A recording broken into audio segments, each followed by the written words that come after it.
Hi, this is Mr. Shanahan in Magnet Sociology. We're picking up where we left off on Chapter 9, Social Stratification. We're going to first talk about a case study in rural poverty, and then we're going to move on to systems of stratification, the American class system, and poverty.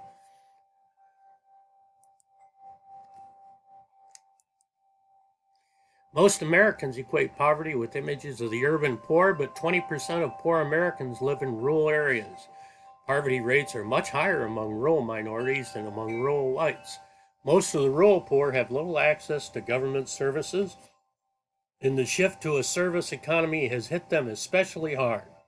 Both types of poverty are examples of how people around the world are affected by unequal distribution of wealth in society's resources and rewards.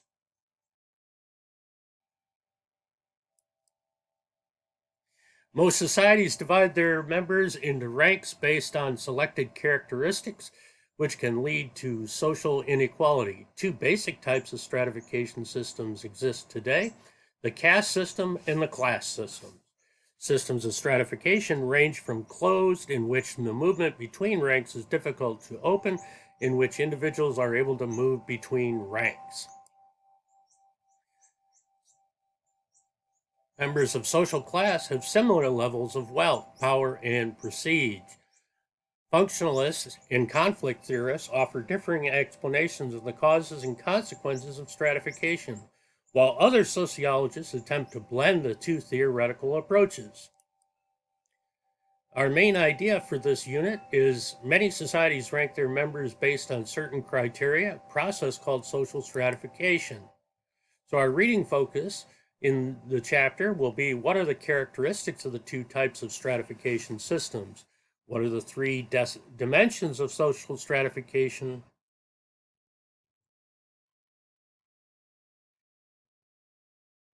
And what are the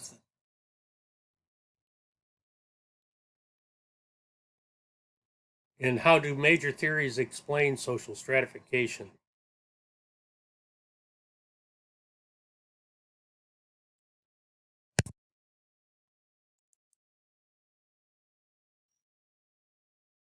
So, one of the things you should consider is, do some groups at your school seem to have more power than others? Is it the athletes, or is it the scholars? Is it the, you know, that kind of thing? We have a lot of that kind of different behavior in different schools. And so those are things you want to keep in mind while you're reading this unit. Social stratification is the division of society into categories, ranks, or classes. These divisions lead to social inequality, the unequal sharing of resources and social rewards. Stratification systems lie on the continuum of open to closed systems according to how easy or difficult it is to change statuses. Both ascribed and achieved statuses can be used to determine social standing. The class system is a closed stratification system, resources and social rewards distributed based on ascribed statuses. As you recall, an ascribed status is one that is given to you, like you're the son or daughter, mother, father. Those are all ascribed to you, and you cannot change them. That's just what you are. Lifelong status is determined by that of parents. So this could be a whether your uh, whatever your ethnic group is, uh, perhaps where you were born, that kind of thing. Caste systems prohibits exogamy, or marriage outside the caste system.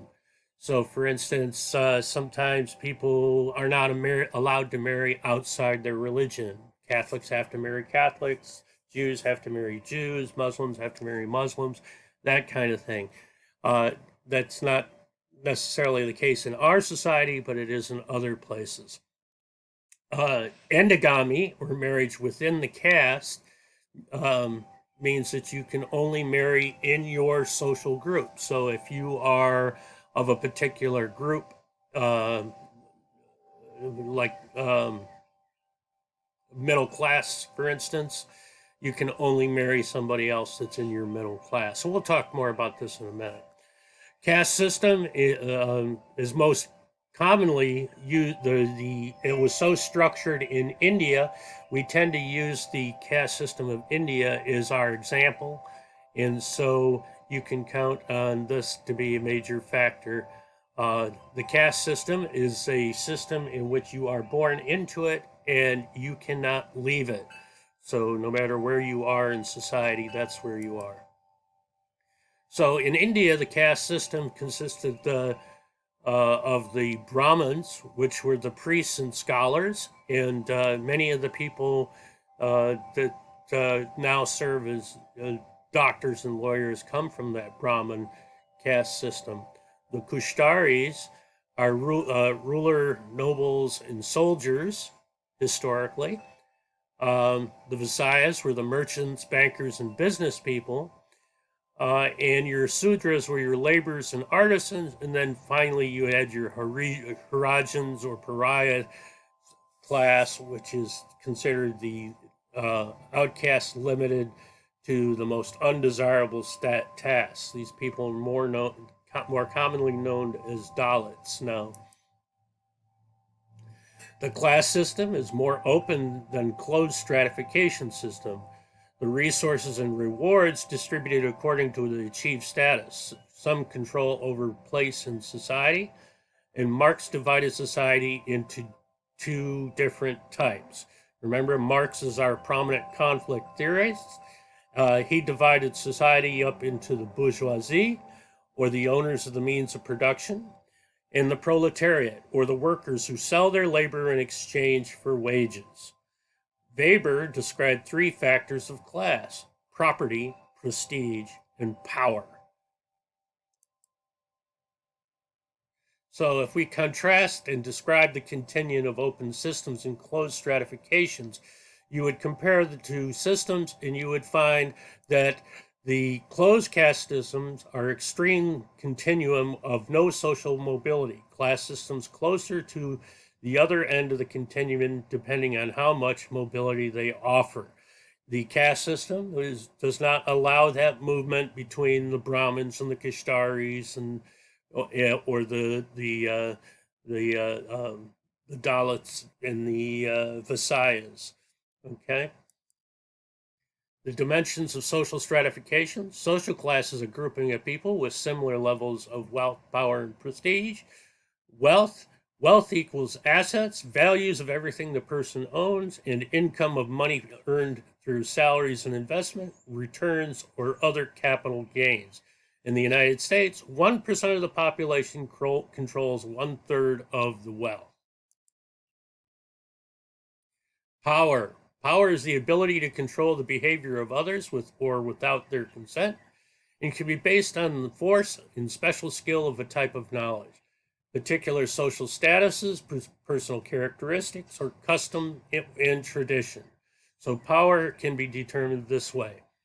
Prestige, on the other hand, is the respect, honor, recognition, or courtesy an individual receives. Occupation, education, family background, and the area of residence are common factors in the United States to achieve prestige. Socioeconomic status is a rating that combines social factors such as educational level, occupational prestige, and the place of residence with the economic factor of income. Statistically speaking, distribution of wealth and income in the United States, wealth is unequally distributed. About 4/5 of the country's wealth is in the hands of the richest fifth of the population. The lowest fifth is in debt and has no wealth. Income is also distributed unequally. The top 1/5 of income earners receives approximately half of the total national income. So how do wealth and power and prestige affect social rankings? Sociologists use these social factors to calculate people's socioeconomic status or social ranking. Generally, the higher one's socioeconomic status, the higher one's social ranking. Rating prestige. These occupational prestige ratings from the General Social Survey are based on the scale ranging from low of 1 to high of 100. How would your ratings compare?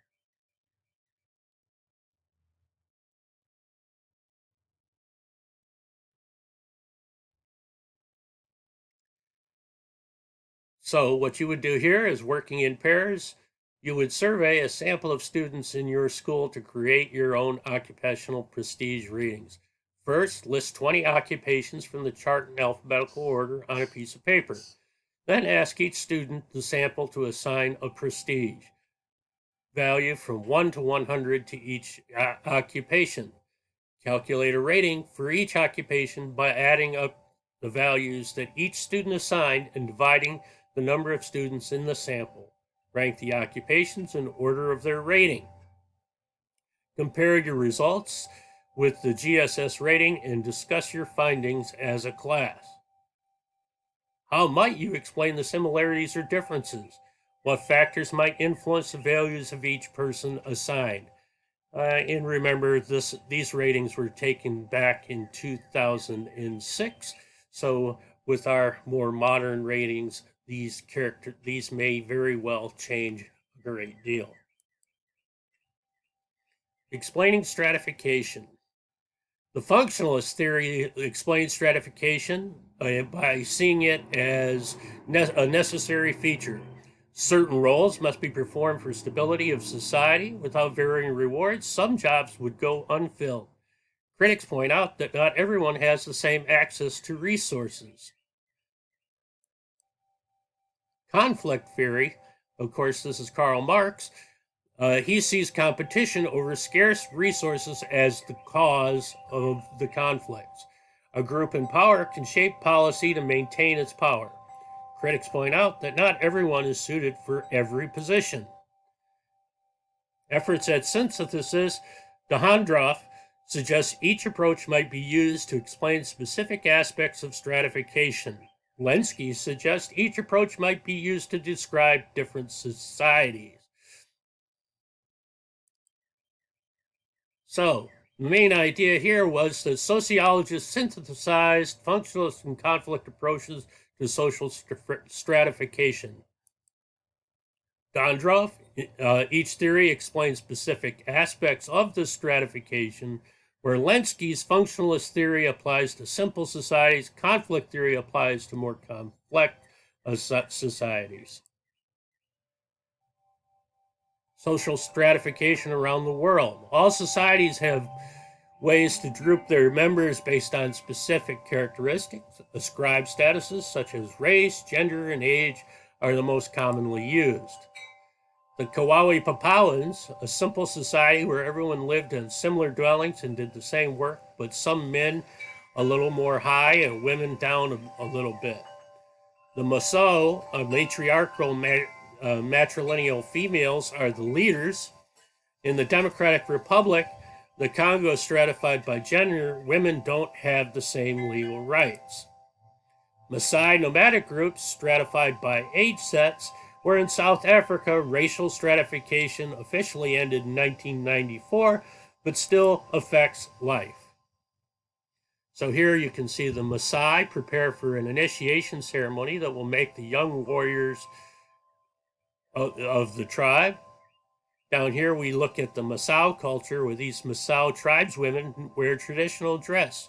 Women receive their skirts in coming-of-age ceremony around the ages of 12 and 14.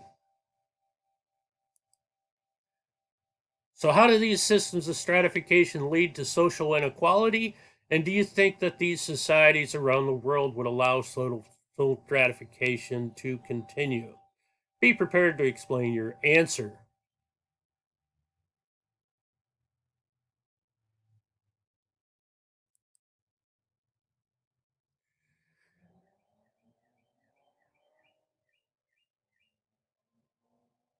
Section 2, the American class system. The sociologists use three techniques to determine social class: the reputational method, the subjective method, and the objective method. Most sociologists use a system that indexes 6 social classes in the United States. We have the upper class, the upper middle class, the lower middle class, the working poor, and then the underclass. Because the United States has an open class system, social mobility and movement between social classes is possible. Sociologists are more interested in the structural causes of social mobility than in the individual causes. Our main idea in this portion of the lesson is most sociologists use 6 class divisions when describing the American class system. Because it is an open system, people are able to move between classes. So how do sociologists determine social class?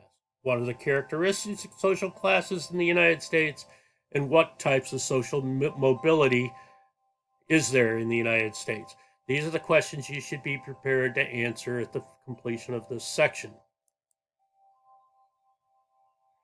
So, as we discussed, does everyone have access to the nation's best universities?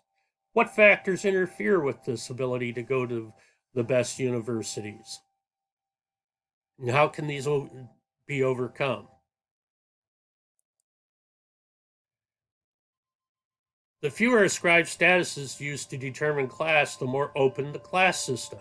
The United States has a fairly open system, but the rate of social mobility is not equal for every segment. 3 techniques are used to rank individuals. The reputational method.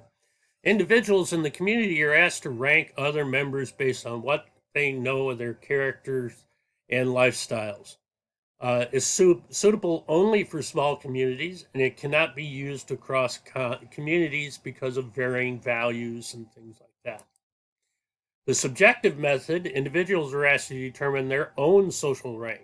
Most people choose middle class. Objective method is income, occupation, and education. Statistical nature makes this method least biased. Choosing different factors brings different results.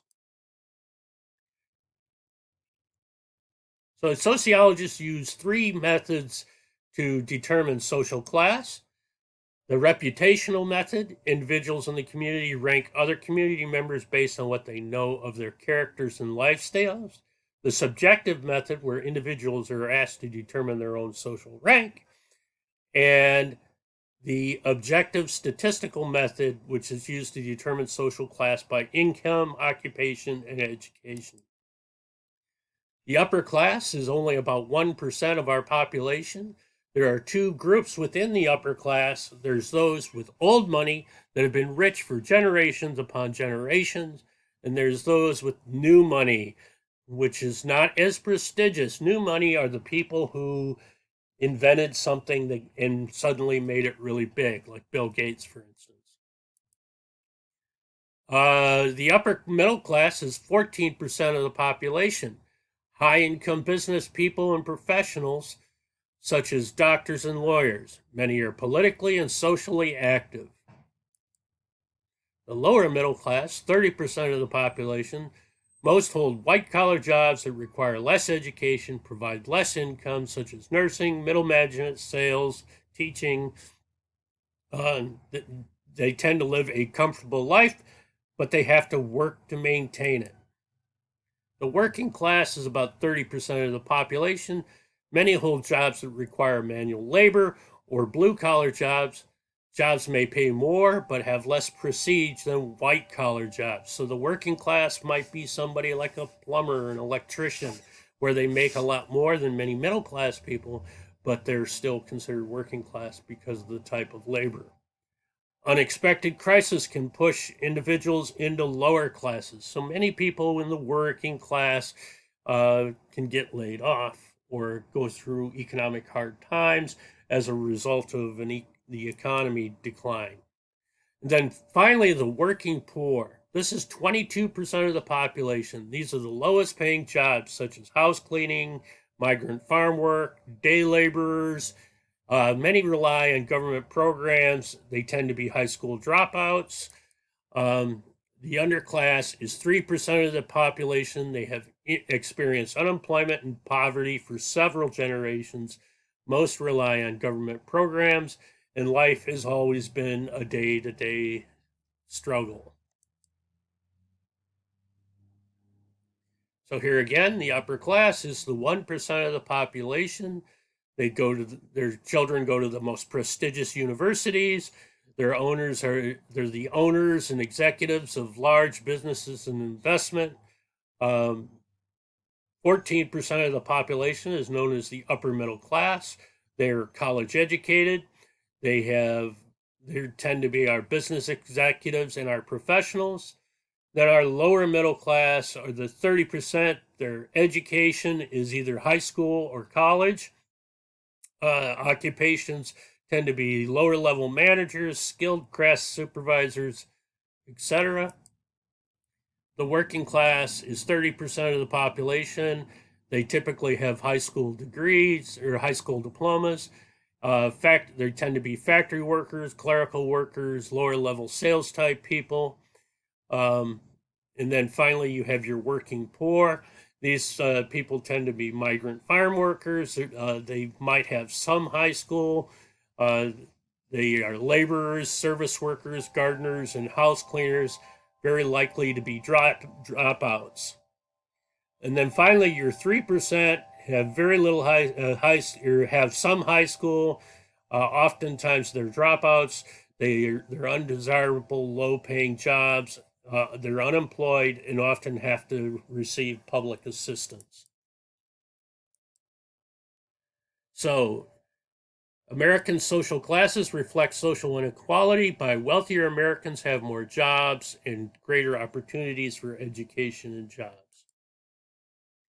Now, when it comes to social mobility is the movement between or within the social classes. Horizontal mobility refers to the movement within social class or stratum. Vertical mobility refers to the movement between social classes or strata. And there are two kinds of vertical mobility. There's intragenerational mobility, which happens within a person's lifetime. And then there's intergenerational mobility, where several generations of one family move. The movement happens. So causes upward mobility. There's that individual effort, there's technological change in merchandising patterns, and increase in the population's general education level. So over time, we've all earned the rate of high school diplomas has increased, and that has raised income levels. Causes of downward mobility are personal factors such as illness, divorce, or retirement. Technological change altering the demand for labor, and overall economic health. There are two types of vertical mobility. How do they differ? Intergenerational changes in social position during one's life. Intergenerational mobility statuses, differences between generations in the same family. So, for instance, in your lifetime, you may be able to move into a higher social class. That would be intergenerational. And if you move into a higher social class, it would be intergenerational because of the fact that you're um, uh, achieving a level that perhaps maybe your grandparents did not. Poverty. About 37 million Americans live in poverty. They're at or below what society considers the minimum adequate standard of living, which is around $20,000. The government calculates the poverty level annually based on the cost of an adequate diet. Characteristics such as age, sex, race affect poverty. Poor wealth members of society have different life changes and behavior patterns. Government welfare programs attempt to reduce this inequality. So our main idea in this section is that Americans living below the poverty level have fewer opportunities. Government welfare programs attempt to remedy this situation. So, how is poverty defined in the United States? What groups of Americans are affected by poverty, and what are the effects of poverty on the poor Americans? What steps have been taken by federal government to reduce the effects of poverty?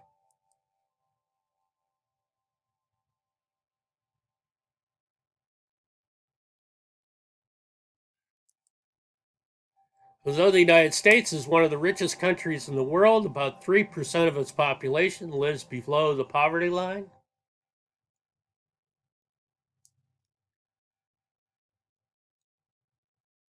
Poverty is a standard of living that is below minimum level considered adequate by society.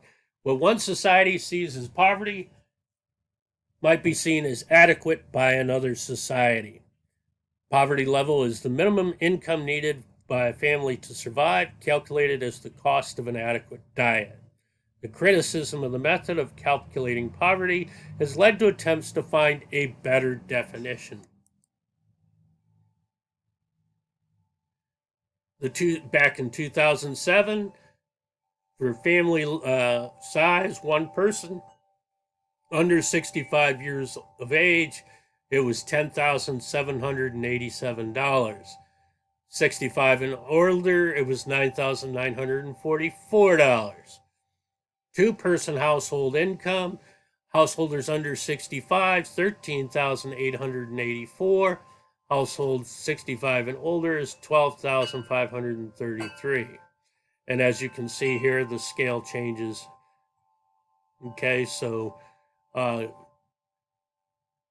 depending on how many people are in the family. And of course, these numbers are out of date because it is now, many years later.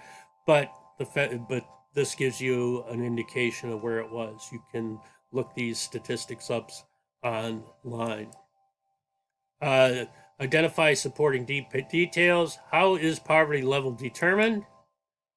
We calculate the cost of an adequate diet, multiply it by 3, and that's supposed to take into account what your housing and other costs might be. Statistically speaking, poverty affects Americans of all races, ethnicities, and age. However, because of his history of discrimination and many other factors, certain groups suffer from a greater percentage of poverty than others. As you can see, the table at the right, the poverty rate for white people averages 2 percentage points lower than the rate for the overall population. African Americans and Hispanics, on the other hand, have poverty rates that are almost twice that of the nation as a whole. Although the poverty level is uniform across the country, the percentage of people below poverty level varies by state. In Mississippi, for example, the state with the most residents living in poverty is 21.3% of the population.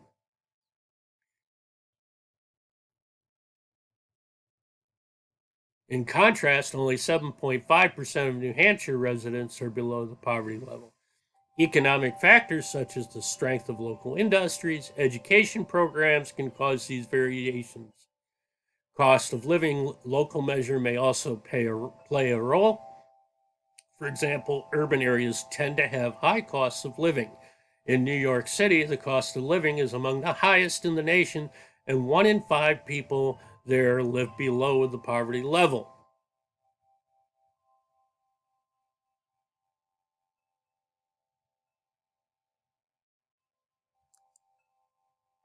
Not every American runs the same risk of being poor. Characteristics such as age, sex, race, and ethnicity affect poverty.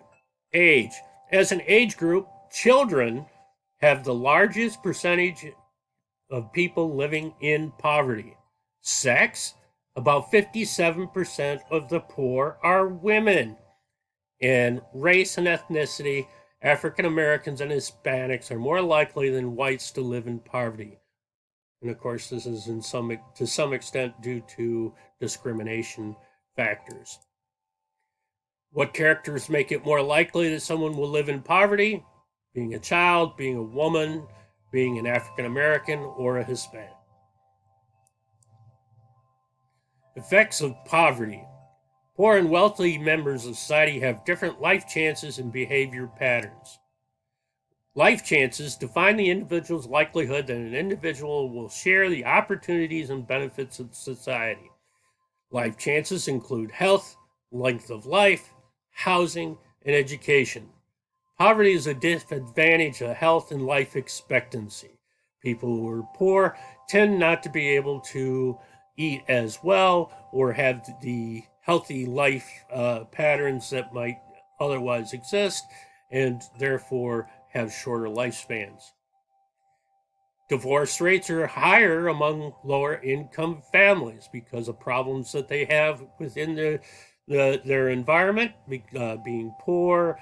They have financial difficulties, they have health problems, they have job problems, things like that. As a result, they tend to have more conflict within the family. Crime rates are also higher in poor communities. Oftentimes, the people who are most desperate, of course, live in the poor communities, and the tendency is to steal in areas from where you know, and therefore, poor people steal from other poor people. In contrast, how do uh, poor people's life chances differ from those of wealthy Americans? Poor Americans have fewer opportunities to share the benefits of society. In 1964, President Johnson declared a war on poverty, and the federal government has taken an active role in attempting to reduce inequality. Almost 37 million Americans still live in poverty, however. Increased Social Security benefits and Medicare have reduced the poverty among the aged. It used to be really bad for people who were retired because they were unable to provide for themselves on Social Security because it wasn't providing enough for a living for people to be able to retire. Transfer payments redistribute money within society by fueling a percentage of tax revenues to groups that need public assistance. These would be like rent subsidies or SNAP benefits or food stamps, other kinds of Medicare.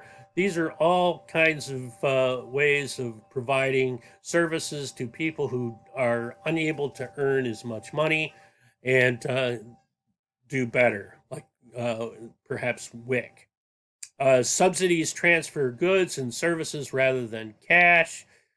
Um, in 1996, a federal law turned some welfare over to the states. Those who get off welfare face difficulty feeding their families. Oftentimes, what happens is people aren't doing very well, uh, uh, or they start to improve their lot in life and they no longer qualify for many of these government benefits that are available, and it actually lowers their standard of living. Milestones in welfare legislation in 1935 was the Social Security Act. What it did was it established families with dependent children, requiring states to assist eligible families. In 1964, you had the Economic Opportunity Act, which was the cornerstone of Johnson's war on poverty. It provided job training for adult education and small business loans to help people climb out of poverty. In 1996, there's the Personal Responsibility and Work Opportunity Reconciliation Act, which took place during the Clinton administration. Here, what they did was they replaced AFDC with temporary assistance to needed families. TAMP changing the criteria for determining eligibility and delivering benefits. In 2006, the Deficit Reduction Act of 2005 revised TAMP changes designed to promote work and support children. Describe the two methods used by government welfare programs. Well, the two methods are transfer payments, where the percentage of tax revenues goes to the group that need public assistance, like SSI or TAMP. Subsidies transfer or subsidize goods and services like food stamps and Medicaid.